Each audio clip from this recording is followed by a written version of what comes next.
to this week, I unboxed the Nike edition of the Apple Watch Series 7 in Starlight, and ever since then I've been using it every single day. So here's what I think.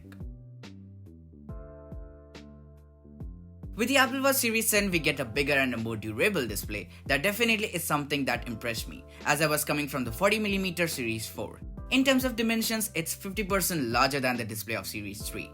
And since we are talking about the display, I certainly shouldn't miss talking about the always-on display that, by the way, got 70% brighter. But personally, I feel that it's absolutely useful in times when you don't want to lift your wrist to see the time. Since the display size got bigger, it definitely made using some apps and setting the new native watch faces on the Series 7 absolutely worth it. Apps such as Calculator is able to make full use of the bigger display, and trust me, you can calculate numbers on it easily without any problem. Similarly, in the timer app, now you can start 2 timers at the same time, all thanks to the bigger screen size. This year with the Series 7, Apple gave us a couple of new watch faces that are exclusive to the Series 7 models only. These watch faces include Contour, which is a gorgeous watch face that is extremely customizable, and what's interesting is the design of it. And second one being Modular Duo. This one makes use of the bigger screen size while letting the user add 2 larger complications to the watch face, which was previously limited to only 1. Lastly, what's new on the Apple Watch Series 7 is the full-size QWERTY keyboard that makes replying to messages directly from the watch possible than ever before. However, the only downside of using the keyboard for texting is that it makes typing slower. But the optimistic part is that we don't have to pull out our phones every now and then, and we can reply from the watch itself.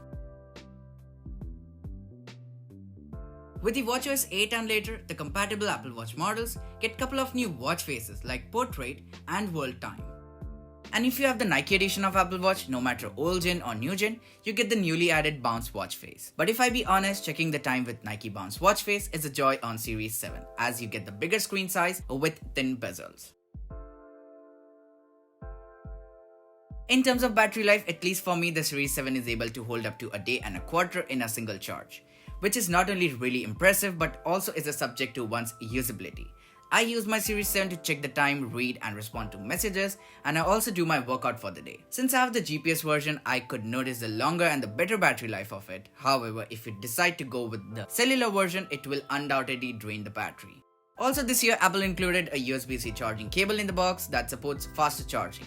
And going with the numbers, it charges up to 33% faster. And guess what? Now you can even charge your Apple Watch by plugging the cable to your iPad Pro, which is truly magical. Since we all know that the Nike edition Apple Watches are designed by Apple and Nike for athletes, the Nike edition comes with a pre-installed Nike Run Club app that is built to track your workouts and the metrics related to the workout. A quick hack to start the Nike Run Club app right from the Nike Bounce watch face is just to tap the Nike logo that appears below the time, and as a result, the app will start. In terms of health related features, with the Series 7 you get the ability to check your blood oxygen levels, which is pretty good. Not only quick, but also the results are almost accurate. Along with blood oxygen, you can even take an ECG reading whenever and wherever you would like to. In conclusion, I would like to say that if you have an older Apple Watch like the Series 1, 2, 3 and even the Series 4, then it's absolutely worth upgrading to the Series 7, as you will love the bigger edge-to-edge display. While if you're coming from the Series 5 and Series 6, I would recommend you to reassess your preferences and wait until Series 8. As apart from the bigger display, the case design of the Series 7 has been tweaked a little bit, but majorly remains same as it was in the past generations. So if you're down for a bigger screen size and new colors, then I guess the Series 7 is just for you. So with that being said, this is Apple Buff signing off. Catch you in the next one. Till then, peace.